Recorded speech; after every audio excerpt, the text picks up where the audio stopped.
Hey everyone.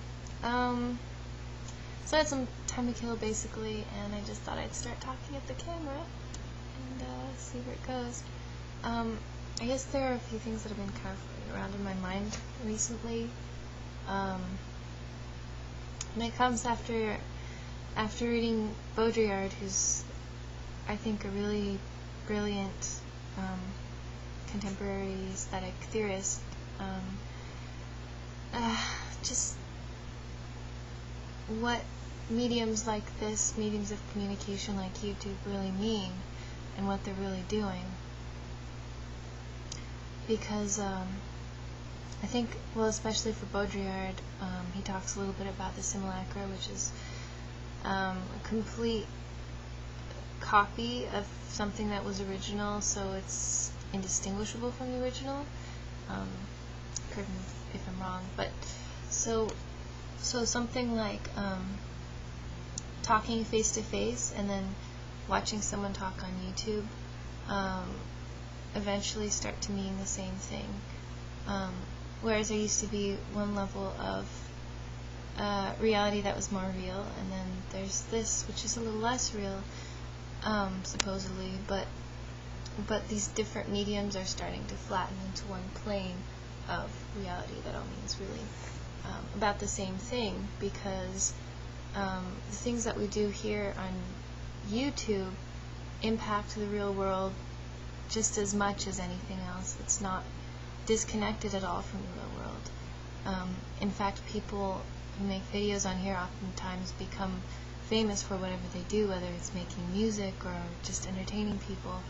So it's just a very interesting form of expression. And so I just wanted to see basically what you guys thought about that. And I mean, to what extent, when you watch someone's video, to what extent do you feel like you're sitting next to them and listening to them talk?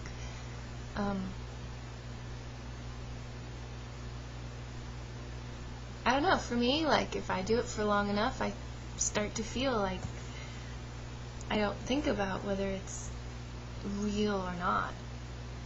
But I think it's kind of an important distinction to try to make.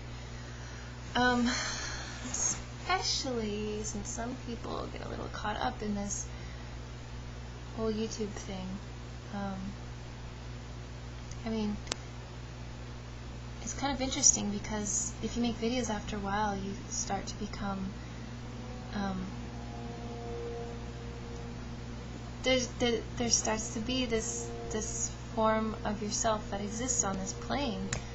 And I mean, truth be told, the people who make videos are only putting forth certain information, and it's just framed within this little box, and the people watching the videos can only see what the people who are making the videos present. And people were a little less skeptical at first, back when Lonely Girl was popular and they believed her. They watched it and they thought what they saw was real. But then they figured out they can't trust what they see so much. And I think that is at least one of the important distinctions to make between YouTube and reality. I mean, of course, I hesitate to use a word like that, and of course there are still plenty of ways to be fooled in reality, interacting with people in the physical world. There's still plenty of information that people can withhold, and when it comes down to it, all forms of communication are really done through some kind of medium. I think by definition of them being communication, even using words can be limiting in some ways, although I think overall they're more expansive than limiting. But I think I've gone over this at some point. But my point is, to what extent do you think that this is real, and do you think that we're headed toward a total, I guess, annihilation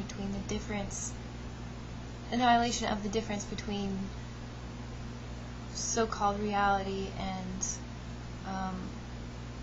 technological forms of expression. And I think in some ways, yes, if I could just touch on this really fast, even take movies, for example. I feel like movies used to be more, you know what, no, the whole medium of film is very much like this, but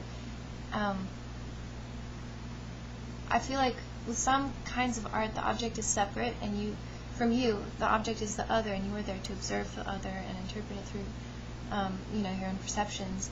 But you recognize that it's separate from you. But with something like cinema, with something like movies, you totally get immersed in it. And especially now, the cuts are so fast that you don't even have time to think about anything, really. It carries you from one scene to another. And it's becoming closer.